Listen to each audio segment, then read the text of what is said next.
오늘 우리에게 주시는 하나님의 말씀 마태복음 13장 44절로 46절 말씀입니다. 신약 22페이지 제가 읽겠습니다.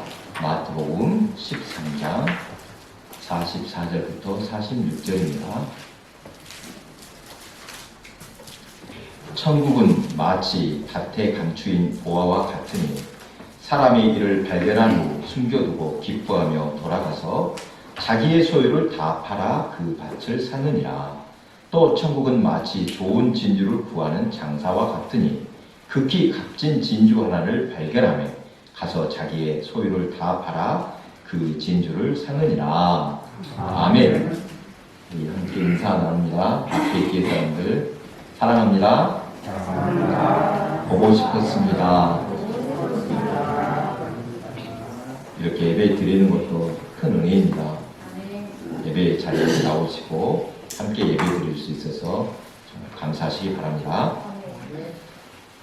이번 주는 교회력으로 부활절 후 두 번째 주일입니다. 부활절을 한 번으로 넘기지 않고 부활 후 일곱째 주를 지키면서 성령 강림 주일까지 이어갑니다.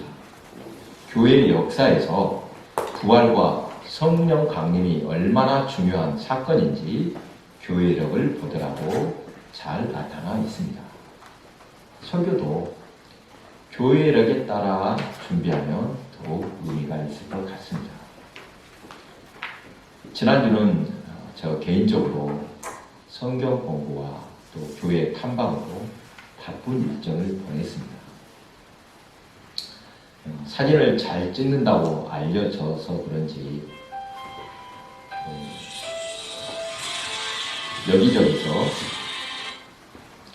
여기저기서 불러주십니다.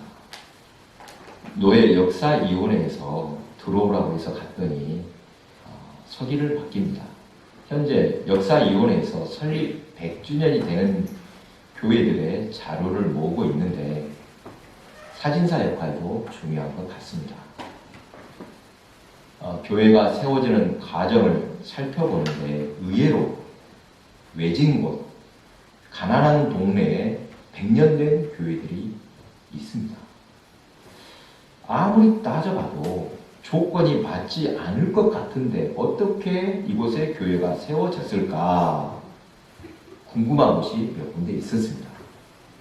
이야기를 들어보니 그런 교회는 자생적으로 생긴 교회입니다. 선교 초창기에 선교사님들이 세운 교회는 지금까지도 교세가 좋습니다. 하지만 자생적으로 세워진 교회는 읍내나 또 사람이 많은 곳, 조건이 좋은 곳에 세운 것이 아닙니다. 다른 도시에서 우연히 복음을 듣고 은혜를 받은 사람이 자기 고향, 자기 동네에 돌아와서 교회를 세운 것입니다. 하나님의 크신 은혜를 체험하니 복음을 전하지 않고는 견딜 수 없다고 곧바로 헌신했던 것입니다. 이런 사실을 알게 되니 얼마나 은혜가 되는지 모릅니다. 한 알의 밀알이 땅에 떨어져 썩지 않으면 한 알 그대로 있고 썩어지면 많은 열매를 맺는다라는 말씀을 생각나게 합니다. 믿음의 사람 하나하나가 민들레 헐씨처럼 퍼져나가 아름다운 교회가 되며 이 땅에 하나님의 나라가 온전히 이루어지기를 기대해 봅니다. 오늘 본문은 천국, 즉 하나님의 나라에 대한 비유의 말씀으로 우리가 잘 아는 두 가지 비유가 나옵니다. 하나는 밭에 감추인 보화를 발견한 사람이 이를 발견한 후 자기 소유를 다 팔아 그 밭을 산 것이고, 또 하나는 진주 장사가 극히 값진 진주를 발견하고 자기 소유를 다 팔아 그 진주를 산다는 비유입니다. 참으로 하나님의 나라를 발견한 사람의 모습은 이와 같다는 것입니다. 하나님 나라를 발견한 사람은 다른 것을 다 버리더라도 꼭 그 나라를 붙들게 될 것이라는 뜻입니다. 인간은 죽음의 문턱에서 세 가지를 후회한다고 합니다. 좀 더 베풀 것을, 좀 더 참을 것을, 좀 더 최선을 다할 것을. 평소에는 무엇이 중요한지 몰랐는데 생을 마치는 순간 돌아보니 후회스럽다는 것입니다. 이 말을 거꾸로 하면 인생을 행복하게 사는 방법이 무엇인지 알 수 있습니다. 어떻게 하면 되겠습니까? 좀 더 베풀면서, 좀 더 참으면서, 좀 더 주어진 시간에 최선을 다해서 사는 것입니다. 이렇게 살면 인생은 성공하고 행복할 수 있을 것입니다. 많은 사람이 인생에서 가장 소중한 그 무엇인가를 찾기 위해 많은 시간을 투자합니다. 그러나 아쉽게도 우리 인생은 한정되어 있습니다. 원한다고 늘리거나 줄이지 못합니다. 그래서 고민하는 것입니다. 같은 시간과 수고를 들이자면 과연 무엇을 해야 효과적일까? 예를 들어 장사를 시작하자면 먼저 시장 조사를 할 것입니다. 어떤 품목을 취급해야 돈벌이가 될 것이며 장소는 어디서 또 누구를 상대하면 좋을지 잘 따져보고 시작할 것입니다. 그래야 시간과 물질을 허비하지 않을 것입니다. 인생을 가치 있고 후회 없이 살고 싶지만 가장 소중한 것, 그것이 무엇인지 발견하기가 쉽지 않습니다. 많은 사람이 인생에서 가장 중요한 것이 무엇인지를 몰라서 삶의 목적을 잃고 방황하고 있습니다. 자기 인생의 의미가 무엇인지, 인생을 다 들여도 아깝지 않을 그것을 찾기 위해 몸부림치는 사람들을 가끔 볼 수 있습니다. 우리가 사는 동안에 가치 있는 삶, 가장 가치 있는 것은 무엇인가? 이것을 발견한 사람은 행복한 사람일 것입니다. 지난주에는 부활신앙에 대해 말씀을 나누었습니다. 3년 동안이나 함께한 제자들인데 예수님이 잡히시자 모두 도망가고 흩어졌습니다. 사람들에게 희망을 안겨주고 하나님의 나라에 대한 소망을 갖게 해주었던 주님이신데 힘없이 잡혀서 죽임당하는 모습을 보이고 말았습니다. 하나님의 나라가 금방 이루어질 것으로 기대하던 사람들도 많았습니다. 하지만 그들의 기도와는 상관없이 십자가에서 처참하게 피 흘리며 죽임당하는 예수님을 보게 되었던 것입니다. 모든 꿈이 사라지는 순간이었습니다. 그러나 놀라운 것은 바로 그 골고다 언덕 십자가의 죽음의 현장에서부터 신앙의 불이 새롭게 붙기 시작했습니다. 예수님이 부활하심으로 완전히 달라졌습니다. 결코 죽음조차도 하나님의 나라를 막을 수 없다는 부활신앙을 갖게 되었습니다. 이제 다 끝났다는 절망의 순간 복음의 불씨는 살아서 번지게 된 것입니다. 오늘 본문의 앞에서부터 겨자씨 또 누루, 가라지 비유 등으로 계속해서 하나님의 나라를 말씀해 주고 있습니다. 겨자씨 비유와 누룩의 비유는 하나님의 나라가 이루어지는 모습을 지켜보고 있자면 눈에 안 보여도 지금 조용히 진행이 되고 있으며 때가 이르면 반드시 이 땅에 이루어질 것을 비유로 설명하고 있습니다. 겨자는 눈에 보이지 않을 만큼 작은데 그 속에 과연 생명이 있을까? 작은 알갱이가 싹을 낼 수 있을까? 의심하지만 자라나면 새가 깃들 만큼 됩니다. 누룩도 마찬가지입니다. 밀가루 반죽이 금방 불풀지 않습니다. 계속해서 지켜보고 있으면 눈에 보이지 않지만 자고 나면 분명히 부풀어 있을 것입니다. 마지막 가라지 비유는 비록 당장의 심판이 없고 하나님의 정의가 안 보인다고 해도 반드시 최후의 심판이 있음을 말씀합니다. 차라리 그때그때 심판을 받는다면 더 나을 것을 하나님께서는 악은 악으로 인해 망하도록 끝까지 내버려 두십니다. 이것은 오히려 더욱 처절한 심판이 아닐 수 없습니다. 오늘 본문 감추인 보화와 값진 진주를 얻는 사람의 비유는 앞에서 계속되던 하나님 나라의 비유들에 대한 결론으로 볼 수 있습니다. 44절에 감추인 보화를 발견한 사람은 일꾼으로 보입니다. 자기 밭이 아니라 품팔이로 쟁기질하다가 보물을 발견한 것입니다. 실제로 그곳 지역에서는 전쟁이 자주 일어나 보물을 땅속에 묻어놓고 찾을 기회가 없어 잃는 경우가 많았다고 합니다. 그래서 간혹 쟁기질하다 보물을 발견한 경우가 있었을 것이라고 합니다. 이 밭이 쟁기질하던 사람의 소유가 아니지만 법적으로 정당한지 부정한지 논하지는 않습니다. 다만 이것을 발견한 사람이 얼마나 큰 기쁨을 맛보게 될 것인지에만 관심을 둡니다. 그는 자기의 소유를 다 팔아 그 땅을 샀다고 했습니다. 또한 값진 진주를 구하는 장사꾼도 마찬가지로 가장 귀한 진주를 발견하고는 자기의 소유를 다 팔아 그 진주를 샀습니다. 그로 인해 당연히 큰 기쁨을 얻었을 것입니다.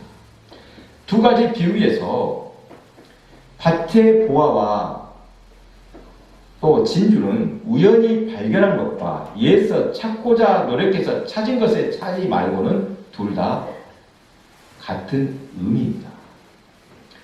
얼마나 좋은지 큰 기쁨으로 소유를 다 팔아 그것을 얻게 되었다는 것입니다.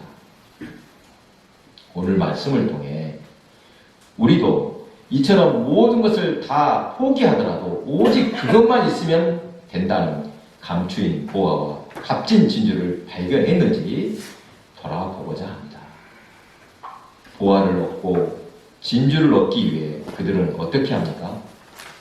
모든 소유를 팔았다고 했는데 그것은 마땅한 가격으로 거래를 했다는 것이라기보다 더 많은 것을 자기가 가진 모든 것을 다 주고 그것에 대한 손익을 따지지 않고 기뻐했다는 모습입니다. 이렇게 참으로 소중한 것, 이 세상 무엇과도 바꿀 수 없는 것을 발견한 사람은 행복한 사람이라고 할 수 있습니다. 그런데 이 보화가 감춰져 있는 것이 아니라 현재 우리 주변에는 노출되어 있는 경우가 많습니다. 값진 진주라고 어디에 꼭꼭 숨겨져 있는 것이 아니라 우리 시대 여기저기에 흔하게 드러나 있다고 할 수 있습니다. 각자 다를 수 있지만 복잡하게 설명하지 않더라도 어떤 의미로 말하는지 충분히 이해할 수 있을 것입니다. 신앙생활하면서 말씀을 듣고 결단할 기회가 많으셨을 것입니다. 예전에는 매년 부흥성회를 열었는데 은혜 받으면 얼마나 뜨겁습니까? 모든 것 다 버리고 주님 한 분만 따르겠다고 다짐할 때가 있었을 것입니다. 문제는 보화를 발견하지 못하고 값진 진주를 만나지 못했기 때문에 구하지 못했는가? 아니면 아무리 보화요 진주라고 해도 자신에게 와닿지 않으므로 아직도 주저하고 있는가? 이것을 분간해야겠습니다. 다른 것은 몰라도 성경이 말하는 보화나 진주에 대해 여러분은 이미 답을 갖고 계실 것입니다. 만약 아직도 발견하지 못했다면 다른 것 다 제쳐두고 하루속히 그것부터 발견하기 위해 애써야 할 것입니다. 그러나 성경은 이미 우리에게 말씀해 주셨습니다. 예수 안에 참 소망과 생명, 영생의 길이 있음을 믿으시기 바랍니다. 성경에 나오는 믿음의 사람들도 보화와 진주가 무엇인지 몸소 보여주었습니다. 이처럼 보화와 진주가 노출되어 있을지라도 곤란한 점이 있습니다. 쉽게 손에 넣을 수는 없다는 것입니다. 우리에게 보화와 바꿀 만한 것이 없어서입니까? 가진 것, 소유한 것이 무엇인가와 상관없습니다. 무엇을 얼마만큼 가졌거나 전부 다 내주면 되기 때문입니다. 보화와 값진 진주를 구할 수 없는 것은 그것이 노출되어 있을지라도 우리의 결단과 헌신이 없이는 결코 얻어질 수 없기 때문입니다. 한 신학자의 표현대로 잘 들어보십시오.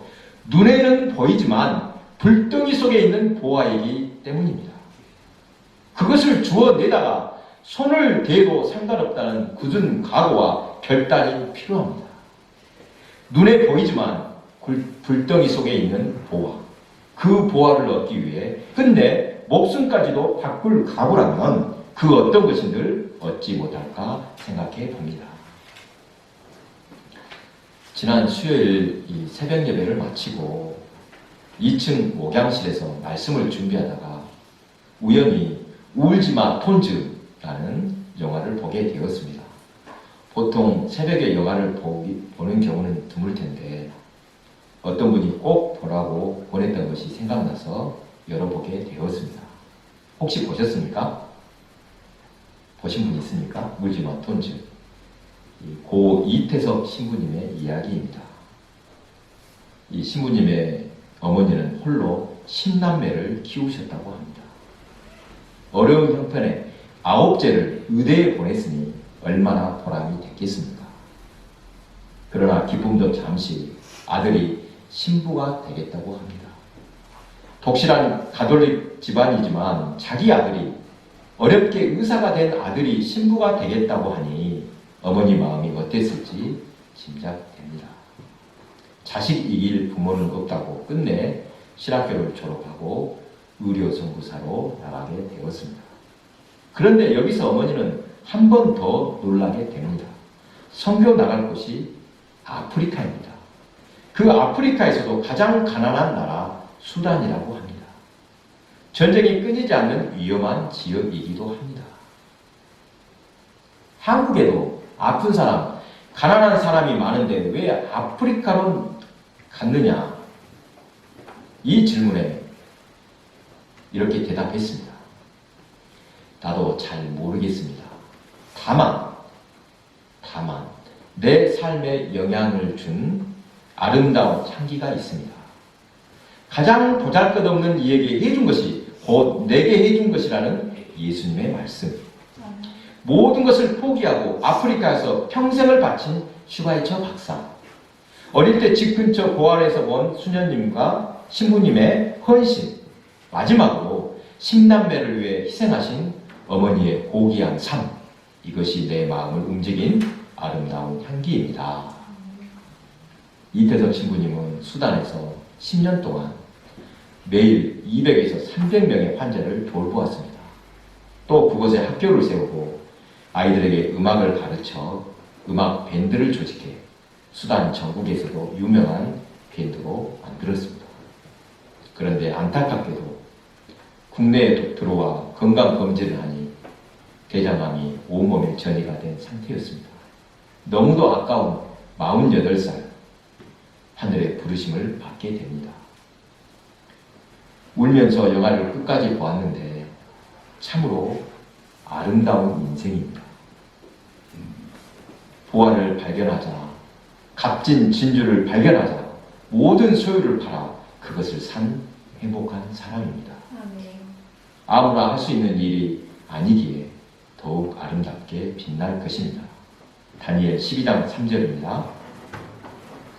지혜 있는 자는 궁창의 빛과 같이 빛날 것이요 많은 사람을 옳은 대로 돌아오게 한 자는 별과 같이 영원토록 빛나리라.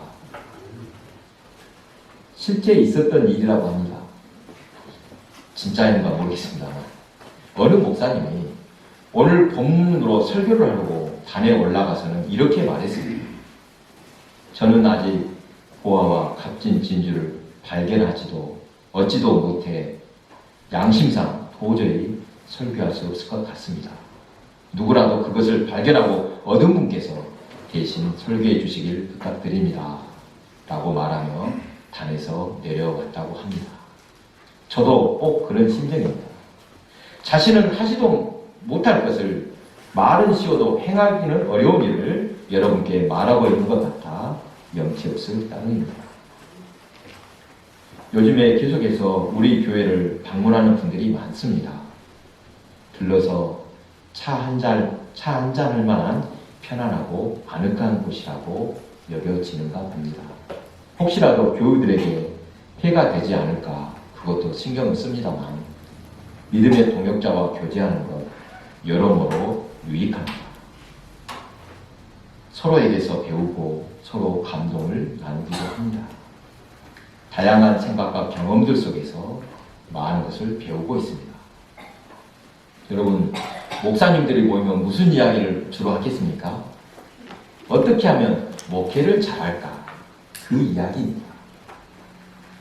설교로 성도들을 쉽게 변화시킬 수 없다고 합니다. 목양자로서 첫째 임무는 양들에게 좋은 말씀의 꼴을 먹이는 것입니다. 어머니가 정성껏 준비하여 상을 차리듯 말씀을 준비해야 합니다. 그러나 더 중요한 것이 있다고 합니다.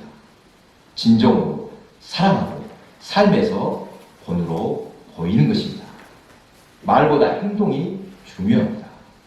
가정에서 자녀가 아버지를 닮고 싶다고 할 때, 또 교회에서 교우들이 자기를 닮고 싶다고 고백할 때 그 사람은 성공한 사람일 것입니다. 신앙이 좋은 장로님, 권사님, 집사님은 모든 교우들에게 본이 되어줍니다. 성경은 주는 사람이 복이 있다라고 말씀합니다. 섬기고 베푸는 사람이 복이 있습니다. 그것을 받는 사람보다 훨씬 더 은혜를 받습니다. 이웃을 돕고 주님께 헌신 봉사하면 내가 복을 받는 것입니다. 앞에서 보화와 값진 진주를 얻는 방법 말씀했습니다. 가진 것에 많고 적음은 문제가 안 됩니다. 소유를 다 팔면 되기 때문입니다. 이때 드는 생각이 가진 게 많은 사람이 쉬울까, 적게 가진 사람이 쉬울까 생각해 보았습니다. 어떨 것 같습니까? 둘 다 똑같을 것 같습니다. 그나마 적은 편이 더 쉬울지도 모르겠습니다. 사랑하는 교회 여러분, 보화를 발견할 때 기꺼이 그것을 얻는 사람들이 되기를 바랍니다. 참된 행복이 무엇인지 알기를 원합니다. 세상 사람들이 쫓는 것을 우리도 정신없이 따라할 것이 아니라 하나님의 말씀 안에서, 예수 안에서 참 소망과 생명을 찾으시기 바랍니다. 100년 된 교회를 탐방하면서 옛날의 흔적을 간직하고 있는 자료를 보게 되었습니다. 어떤 교회는 100년 된 당뇨력이 그대로 보관되어 있습니다. 당시 서기 장로님의 필체도 있고 누가 어떤 것을 기증하고 선행을 했는지도 기록으로 남아 있었습니다. 또 어떤 교회는 오래된 강대상이 하나 있는데 그 안쪽에 누가 기증했다고 새겨져 있었습니다. 총회에서 요구한 교세 통계표를 작성하면서 교인 수가 몇 명이고 연령층이 어떻게 되는가 살펴보니 우리 교회는 80대가 많았습니다. 남은 인생이 얼마인지 알 수 없지만 마지막으로 보화의 가치를 알았다면 우리 모두 주저없이 그것을 붙잡고 소유하시기를 바랍니다.